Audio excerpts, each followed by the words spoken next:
नमस्कार, Angika news TV में आपका स्वागत है।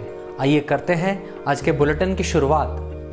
पुलवामा आतंकी हमले में शहीद जवान रतन कुमार ठाकुर के परिजनों से मिलने आज सूबे के मुख्यमंत्री नीतीश कुमार और बिहार विधानसभा के अध्यक्ष विजय चौधरी पहुंचे। पुलवामा आतंकी हमले में शहीद मदारगंज रतनपुर के जवान रतन कुमार ठाकुर के परिजनों से आज मुख्यमंत्री नीतीश कुमार ने उनके आवास पर जाकर मुलाकात की। मुख्यमंत्री नीतीश कुमार के साथ बिहार विधानसभा के अध्यक्ष विजय चौधरी भी उपस्थित थे।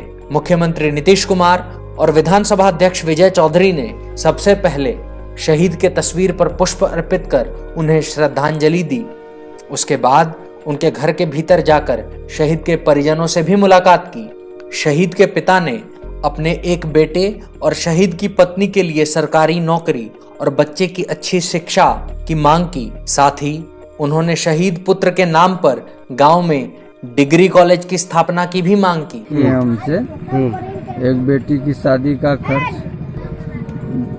बच्चे की पढ़ाई का खर्च, मेडिकल मुफ्ती और बेटे की नौकरी बिहार सरकार में शिक्षा विभाग से और पत्नी का नौकरी बिहार में शिक्षा विभाग और मदारगंज पंचायत के अंतर्गत रतन कुमार ठाकुर के नाम से डिग्री कॉलेज का निर्माण। भागलपुर के तिलका मांझी विश्वविद्यालय के छात्रों ने सत्र के रिजल्ट प्रकाशित नहीं होने को लेकर नाराजगी जताते हुए जमकर प्रदर्शन किया।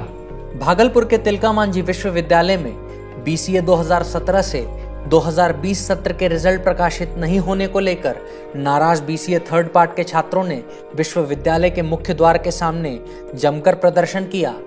प्रदर्शन कर रहे छात्रों ने विश्वविद्यालय प्रशासन के खिलाफ जमकर नारेबाजी की। छात्रों का कहना है कि रिजल्ट प्रकाशित नहीं होने के कारण सत्र लेट हो रहा है, जिसके कारण उन्हें भविष्य में दिक्कतों का सामना करना पड़ सकता है।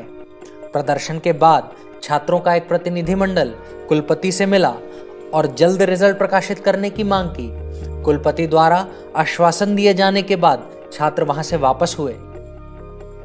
BCA थर्ड सेमेस्टर 2017-20 का जो सत्र है 2 महीना एग्ज़ाम का हो चुका, अभी तक रिजल्ट जारी नहीं किया गया। इसीलिए हम लोग यहाँ धरना पे बैठे हुए हैं ताकि रिजल्ट जारी किया जाए। दिक्कतें यही 6 महीना सेमेस्टर का लेट हो गया है, सेशन लेट चल रहा है, एग्ज़ाम नहीं लिया जा रहा है, रिजल्ट जारी नहीं किया जा रहा है, डेली यहाँ आना पड़ता है, एप्लीकेशन देना पड़ता है, फिर भी काम नहीं होता है। मुस्लिम हाई स्कूल के सभागार में आज भागलपुर के जिला राजद अल्पसंख्यक सम्मेलन का आयोजन किया गया।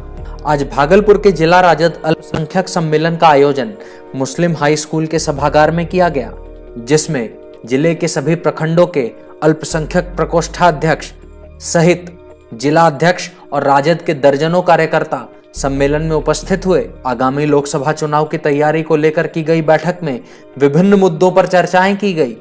वहीं बिहार के अलावा विभिन्न राज्यों में संगठन को मजबूत बनाने पर भी जोर दिया गया। प्रमुख उद्देश्य है कि राजद की स्थिति पूरे हिंदुस्तान में मजबूत हो। बिहार में तो मजबूत है ही, और बिहार पूरे दुनिया हिंदुस्तान लेवल पर मजबूत हो। आज दीपनगर स्थित कांग्रेस भवन में 10 मार्च को पटना के सदाकत आश्रम में मेरा संविधान मेरा स्वाभिमान प्रदेश सम्मेलन को लेकर कांग्रेस अल्पसंख्यक विभाग ने बैठक की।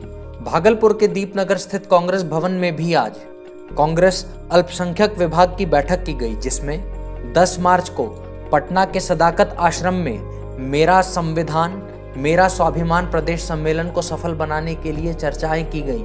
10 मार्च को होने वाले सम्मेलन को सफल बनाने के लिए कार्यकर्ताओं ने अपने अपने विचार प्रकट किए। हम लोग एक दिवसीय बैठक किया है जिला तमाम प्रतिनिधियों के साथ, और माननीय राहुल गांधी जी के हाथों को मजबूत करना है। इस उद्देश्य को लेकर आज हम लोग बैठे हैं और इस पे हम लोग बात कर रहे हैं। कटिहार बरौनी रेलखंड के बीच कटरिया स्टेशन पर बुधवार की देर रात RPF ने एक अपराधी को हथियार और 8 गोलियों के साथ गिरफ्तार किया। कटिहार बरौनी रेलखंड के बीच कटरिया स्टेशन पर बुधवार की देर रात RPF ने रंगा OP के सुधवा निवासी सुशील सिंह को हथियार के साथ गिरफ्तार किया है। पुलिस ने सुशील सिंह के पास से एक देसी पिस्तौल और 8 जिंदा गोली बरामद की। कटरिया स्टेशन पर प्रतिनियुक्त RPF के सिपाही रोशन एवं एके झा ने स्टेशन परिसर में सुशील सिंह की संदिग्ध गतिविधि को देखते हुए उसे गिरफ्तार किया और तलाशी लेने के बाद उसके पास से देशी पिस्तौल एवं गोली बरामद की गई। नवगछिया जीआरपी थाना अध्यक्ष शत्रुघ्न प्रसाद ने बताया कि सुशील मंडल स्टेशन पर किसी बड़ी आपराधिक घटना को अंजाम देने के फिराक में था, लेकिन ऐन मौके पर आरपीएफ के जवानों ने उसे गिरफ्तार कर लिया। आज के बुलेटिन में इतना ही। कल हम फिर हाजिर होंगे अंग प्रदेश की नई खबरों के साथ। तब तक के लिए नमस्कार।